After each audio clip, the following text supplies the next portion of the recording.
V prejšnjem videu smo pokazali izdelavo vrtilne tabele, ki prikaže seznam vrst perila in pripadajoče število kosov tega perila. Ker so v stolpcu vrsta perila zapisane vrednosti v obliki besedila, je računalnik v obrazcu vrednosti sam ponudil štetje celic. Štetje deluje tako, da vekolikor je celica prazna, vsote ne inkrementira. Poglejmo v praksi. Vrtilna tabela kaže, da imamo 142 kosov bluz. Če v osnovni tabeli izbrišemo eno bluzo, tako da bo celica prazna, se v vrtilni tabeli ne zgodi nič. Za prenos spremembe iz osnovne v vrtilno tabelo moramo najprej klikniti na zavihek Analiziraj ter klikniti Osveži. Opazimo, da se je število bluz zmanjšalo za 1 na 141, saj smo eno vrednost izbrisali. Hkrati se seznam vrst perila dopolnil z vrednostjo prazno. Saj ta stolpec osnovne tabele sedaj vsebuje eno prazno celico. Število vnosov, ki so prazni, je v resnici enako 1. Vrtilna tabela pa vrne vrednost nič oziroma je sploh ne izpiše, saj pri štetju ne šteje praznih celic.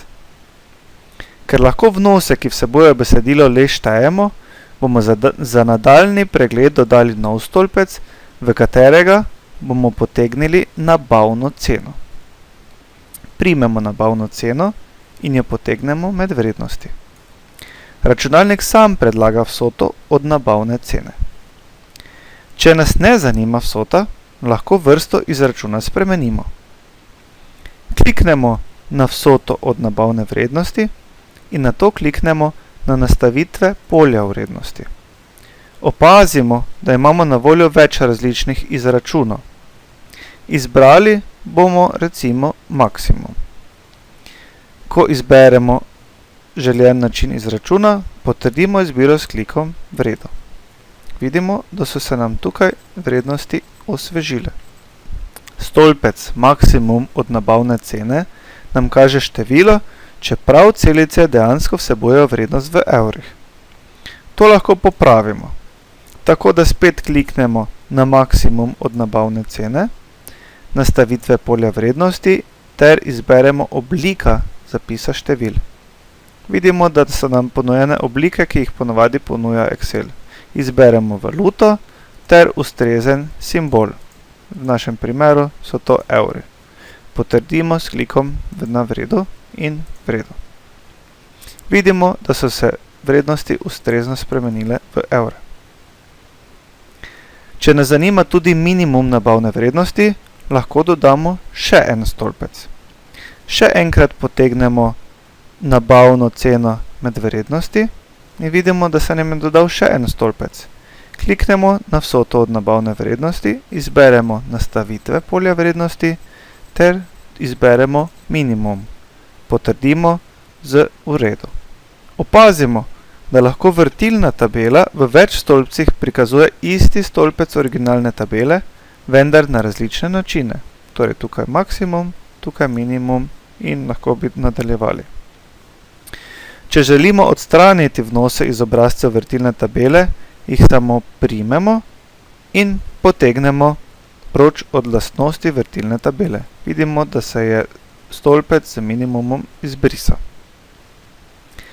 Trenutno smo si pogledali razčlenitev lastnosti perila samo glede na vrsto perila. V vrsticah imamo vrsto perila. Kaj pa, če nas zanima razčlenitev glede na barvo? Lahko zamenjamo vrsto perila, jo potegnemo proč, z barvo, jo potegnemo med vrstice. Vidimo, da se tukaj namesto vrste perila pojavi barva, bela, črna, modra in podobno. Kaj pa, če bi želeli videti razporeditev glede na vrsto perila in barvo?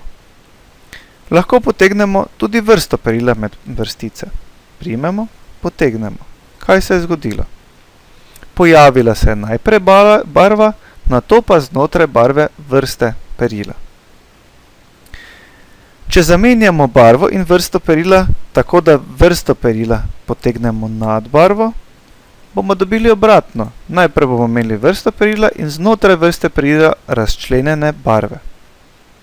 Za nadaljnji prikaz bomo odstranili maksimum od nabavne cene. Imamo torej razporeditev glede na vrsto perila in na barvo perila. Kaj pa, če bi barvo potegnili med stolpce? V tem primeru dobimo dvodimenzionalno tabelo, iz katere je zelo pregledno prikazano število kosov perila glede na barvo, vrsto perila in oboje skupaj. Vrtilna tabela pa ima še eno prednost.